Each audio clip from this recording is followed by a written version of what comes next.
రాజధాని నడబొడ్డున big sketch 660 కోట్ల విలువైన 5 ఎకరాల సర్కారు భూమి కబ్జా. మూడేండ్లుగా కబ్జాకు ప్రయత్నిస్తున్న ప్రైవేట్ వ్యక్తులు కేసీఆర్ హయాంలో 2 సార్లు అడ్డుకొని కేసులు నమోదు. మళ్లీ కొన్ని నెలలుగా ఆక్రమణలు, కబ్జా రాయిళ్లు ప్రణాళిక. ఇద్దరు ప్రైవేట్ వ్యక్తుల మధ్య వివాదంగా తప్పుదోవ.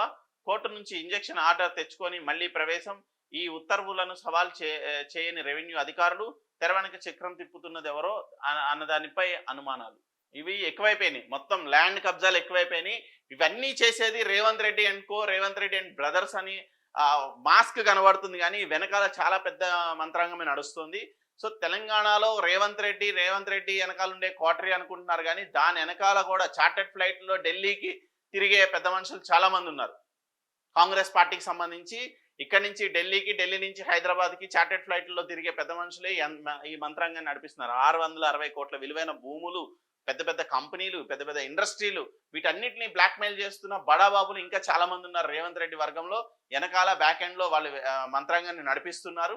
వాళ్ళు ఎవరనేది ఎక్స్పోజ్ ఎవరు చెయ్యరు కూడా. ఎందుకంటే అందరూ అనుకుంటారు ఫ్రంట్ లైన్ లో ఫైమ్ కురేషి ఉన్నాడు, లేదంటే ఇంకోడు ఉన్నాడు. వీళ్ళందరూ కలెక్షన్ ఏజెంట్లే తప్ప వేరే వాటికి పనికిరారు. నిజంగా కార్పొరేట్లను భయపెడుతున్న వ్యవస్థ వెనకాల చాలా పెద్ద మంత్రాంగం ఉంది కాంగ్రెస్ పార్టీలో.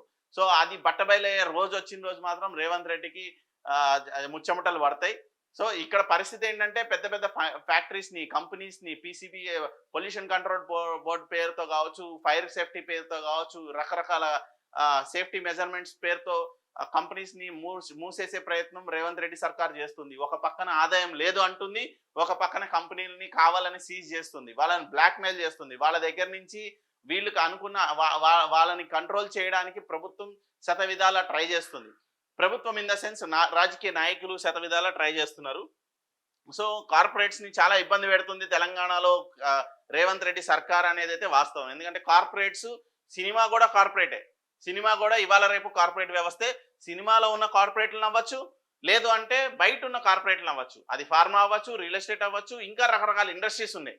చాలా వ్యవస్థ నడుస్తుంది తెలంగాణ రాష్ట్రంలో. ఇన్ని లక్షల కోట్ల ఆదాయం సృష్టిస్తుంది అంటే తెలంగాణలో చాలా రకాల కార్పొరేట్ వ్యవస్థలు ఉన్నాయి.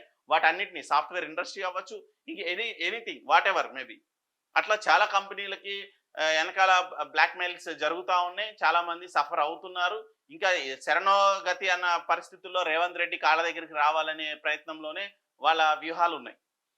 ఒక ఊరిలో 100% రుణమాఫీ అయినా రాజీనామా చేస్తా.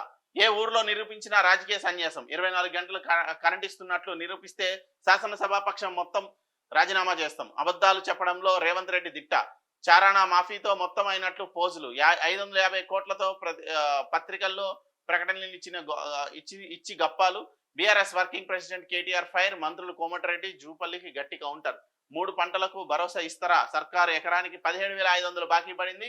స్థానిక ఎన్నికల్లో బురిడి కొట్టించేందుకే సంక్రాంతికి రైతు భరోసా డ్రామా. నిండు సభలో సీఎం పచ్చి అబద్ధాలు. ముఖ్యమంత్రి రేవంత్ కు మతి భ్రమించింది. రుణమాఫీ విషయంలోనే క్లారిటీ లేదు. భరోసా ఎప్పుడు ఇస్తారు? ఎంతమందికి ఇస్తారు? పంట బీమాపై చేతులెత్తేసిన ప్రభుత్వం. అప్పుల విషయంలో తప్పుడు లెక్కలు. కడుపులున్న అక్కసంతా రేవంత్ కక్కిండు. నువ్వు చెప్పే గారడీ మాటలను ప్రజలు నమ్మరు. వాస్తవాలు చెప్తామంటే మాకు మైక్ ఇవ్వరు. రాష్ట్రానికి 1700 కోట్ల సర్ప్లస్ తో అప్పగించినాం. బహిరంగ చర్చకు సిద్ధం. హరీష్ రావు సవాల్.